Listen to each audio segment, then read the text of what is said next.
Hey guys, I'm Holly. Welcome to the channel if you're new. If you're returning, thanks for coming to another video. Today we're finally talking about heart rate training. All the zones, if we're supposed to be using them, how we're supposed to be using them, and if we think they're the most important piece of data to pay attention to. So I'm going to talk about everything related to heart rate training in the first half of this video, and in the second, I'm going to talk about specifically my training and how I use it and to what degree. You'll be able to draw your own conclusions by the end, and if we have any questions remaining, I'll do a follow-up. Let's jump in.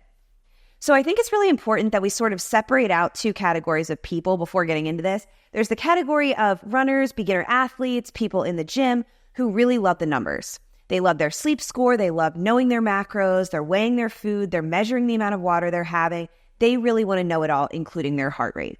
There's the other camp of people who just generally want to be active and do their best to be healthy, have a good run, but they don't really care why it was a good run or if the next one will be good. Those two camps of people sort of could meet in the middle with this video because heart rate's important for a lot of reasons, and it's a really good indicator of your overall fitness. So I want to start right there. Even if you are not a numbers-driven person, you don't really care about it, like anything, it's good to sort of know generally what would be considered healthy for you, not healthy for you, etc. And I find that a general understanding of all metrics and data is a good baseline for everybody to have, and then you can take it farther from there. So I'll use this example. In macro counting, a lot of people you've heard, I'm going to count my macros and that's how I'm going to track what I eat. People are weighing their food and they're getting a specific number of grams of protein, number of carbs, etc. And that's how they're distributing out their food through the day, but they're paying attention. They get results from paying attention.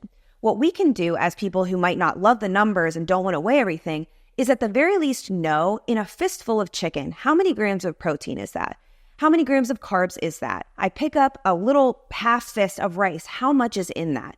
Generally, what nutrients are provided to me in that little handful of rice? We need to know those things just as a baseline because you would be surprised. So many people are totally flying blind. And I see that in the heart rate stuff a lot too. If you don't wear a watch and you don't really pay attention, you might find that you're not getting anywhere in terms of speed or increasing length of your run because you don't have that metric to go off of, or at least that feeling. So as I go through all the heart rate stuff today, no, you don't have to be married to it, but you should generally know your resting heart rate and your max heart rate. And you should know what your body feels like at both, so that if anything starts to feel off or a little bit different based on different factors, and there are so many we'll talk about that really contribute to the heart rate changing, you'll have a better idea of why things aren't happening for you, rather than just panicking about the one number.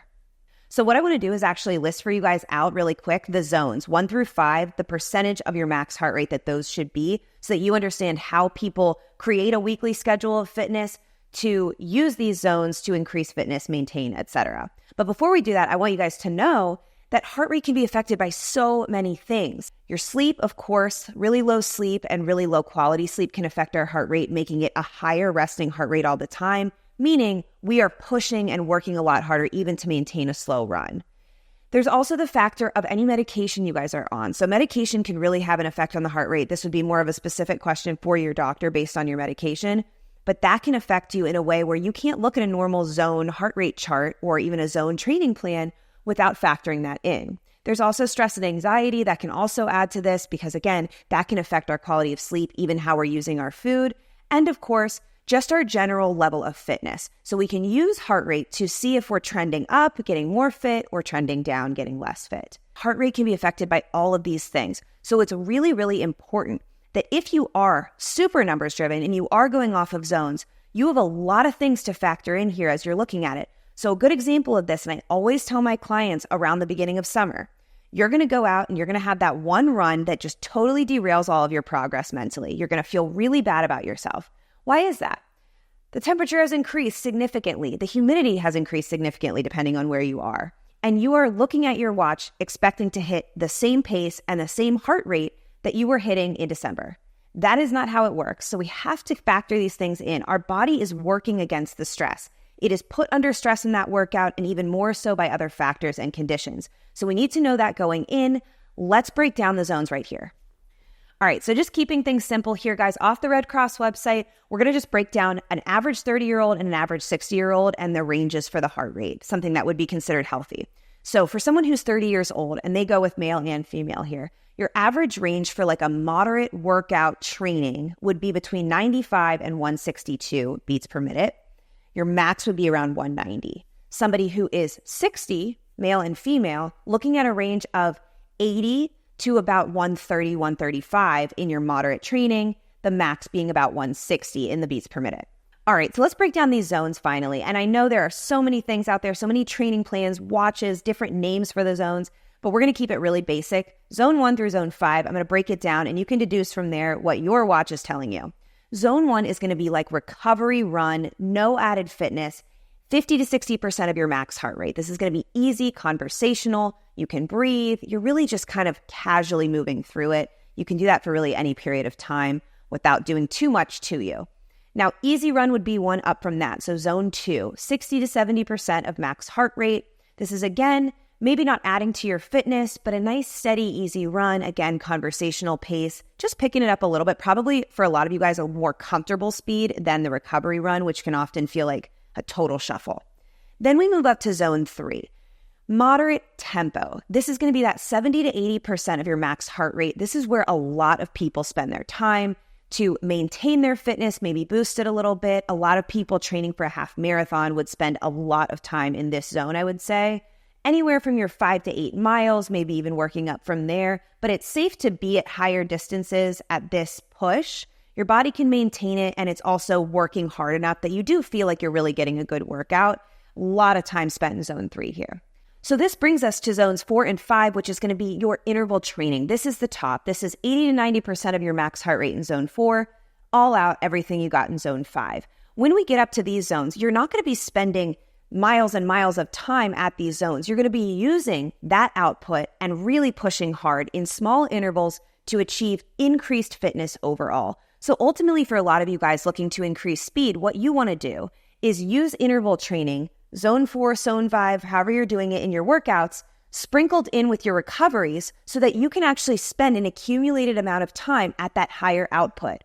Over time, you will get more fit, and then your moderate runs, even your slow, easy runs, should be faster by nature, but you won't even feel like you're working any harder because you now have that fitness increased.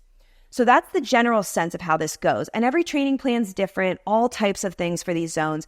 But people generally, when they coach zone training, want you spending certain amounts of time across the week in certain zones. They know that if you combine everything and you're working in all zones, you are increasing, improving your fitness with that goal. If you are not looking to change your fitness at all, you just want to maintain, you might find yourself really comfortable in zone 3, zone 2 every single day. You might find, though, overall, you're not really building up anything. It's the same in the gym. If you don't increase resistance at all, you might start to find a plateau. So I always say working in different zones is important for everyone. The same way that if you guys were going to go train for a flat race, I would still tell you to do hill training. It just improves your body's ability to perform. And it really, if you go into zone 4, zone 5 a couple times a week, even for 1 minute at a time, 30 seconds at a time for a few rounds, you will notice a lower resting heart rate over time, just a higher fitness level. So the same way that in the gym, if you're doing different body parts on different days, you want arms one day, abs one day, this is the same with the zones. The more you hit, the more well-rounded of an athlete you're going to be. You do not have to be so specific as to train and build your training plan around it, but you want to even go off of feel, did I get my heart rate up enough in this run, at least at certain points, that I was breathing heavier and having to work through that, or was I always comfortable the whole time? If you're always comfortable the whole time and you're not getting the results you want, you can see why. All right, so one factor I think we should all pay special attention to, one data point, is how fast your heart rate comes down from being elevated. It's a really good indicator of your fitness, especially for the more beginner people. You guys will be able to watch this get better and better and better over time, and it's just a fun thing to look at. So if you're out on the track doing intervals in the zone 4, zone 5, even just for 15 seconds at a pop, and then you take that walk break, notice how long it is before you can form a sentence again, catch your breath, etc. You can look at the heart rate on the watch if you want. Otherwise, you can just go off of how you feel. But you'll notice that the more consistent you are with your workouts, the easier it will be to catch your breath and bring that heart rate down. All right, guys. So how do I use this heart rate training in my own life? I will tell you this. Years and years of training and signing up for races and going to different gyms and everything has felt so sustainable and exciting for me because I like it. And I like it because I am not deep in the numbers, but that is just me. I did my whole life in ballet and then professionally, and I felt so in my head about so many details that this is my release. This is where I feel totally myself in my element, and I find that numbers a lot of times weigh me down, but I can do that because I know generally where my baselines are. So that being said, guys, use what helps. You should know generally your resting state, you should know generally your max heart rate, and you should go between different zones as much as you can to increase your fitness capacity as you wish. If you find a coach that loves the zone training and you find that you guys are really making progress in the numbers and the numbers keep continuing to get better and better and that motivates you, do it. But if you feel like all the information is too much and it's making you stressed out, that's probably going to lead to burnout or you wanting to find a different type of exercise altogether or maybe even stop. So just pay attention to that and do what works. Have a general sense. Hopefully you've gotten some from this video now. You could do a little bit more research and then go with what works for you. I always mix up my training. I'm always doing some hills. And in the winter, I like to do a lot more of my speed work to lay that baseline a little bit higher aerobically for the summer. So when it gets hot, I feel like I can still sustain that moderate tempo where I need to and don't get totally gassed because I've done my work in the zones 4 and 5 in the winter.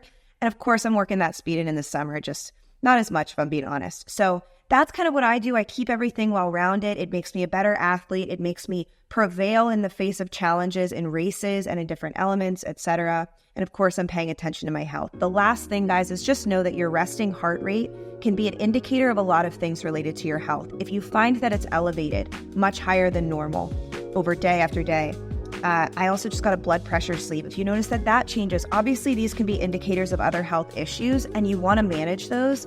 So use it to your advantage, but don't become obsessed to the point that it derails you completely. So just have your finger on the pulse, quite literally.